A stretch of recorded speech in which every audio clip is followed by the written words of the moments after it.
An anti-austerity activist and a former Birmingham councillor, Salma Yaqoob.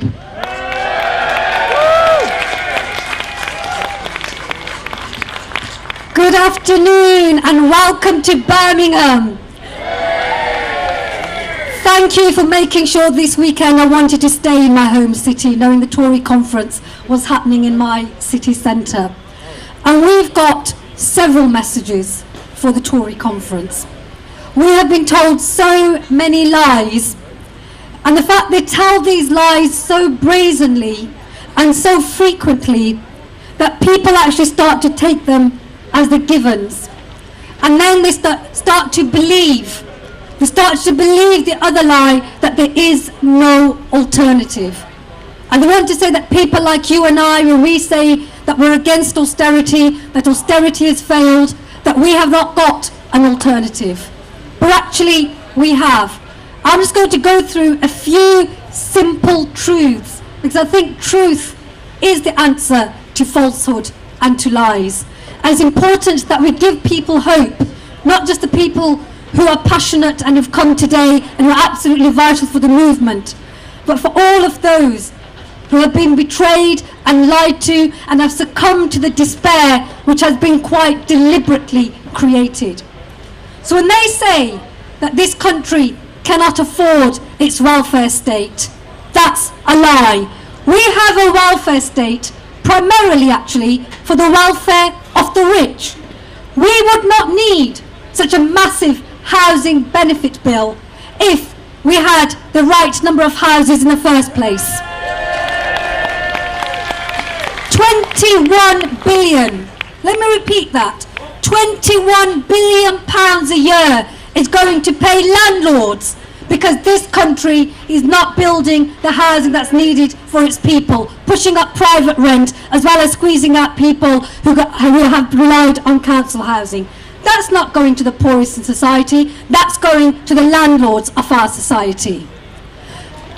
And when they say that this Tory government stands for hard-working people, that sly, cunning device that they use to divide people, that again is a lie. The majority of people who are forced to ask for welfare benefits, nobody likes to, but they are forced to, are people actually who are already in work, but their wages do not cover their basic living costs. So it's the employers. Their employers are the ones who are benefiting from the tax credits, not the people who are working, because they're working all hours of the week anyway. So yes, we do need welfare reform. We need welfare reform to ensure that it's the poor who are not made vulnerable in the first place, so we don't need the kind of welfare benefits that they're forced to rely on by this government and the government before it. And again, when they talk about the shirkers and they talk about the fraudsters, they're really telling us it's about the benefit cheats. Well, let me tell you what their own stats tell them. Benefit fraud at the most, let's look at the stark, cold realities, is less than £1 billion. That's not my figure, that's the government figure. Sounds like a lot, would rather not have it, that's true. But what is the cost of tax fraud? It's £70 billion. Now you tell me, is it more important to go for the 70 billion or the 1 billion? And the 70 billion is by people who are avoiding paying their legitimate tax. I'm not talking about hiking tax up even more. I'm just talking about simply paying what they legally owe. Why is this government not going after that money? There is money, they just choose to make the poorest and most vulnerable pay for the crime and the mistakes of the richest. Birmingham is home to the youngest population in Europe, but the message again of these Tories is that there is no hope.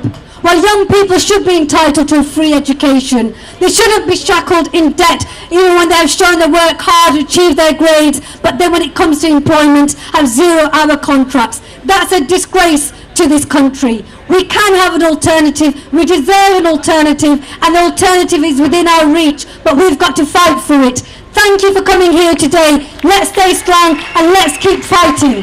Thank you.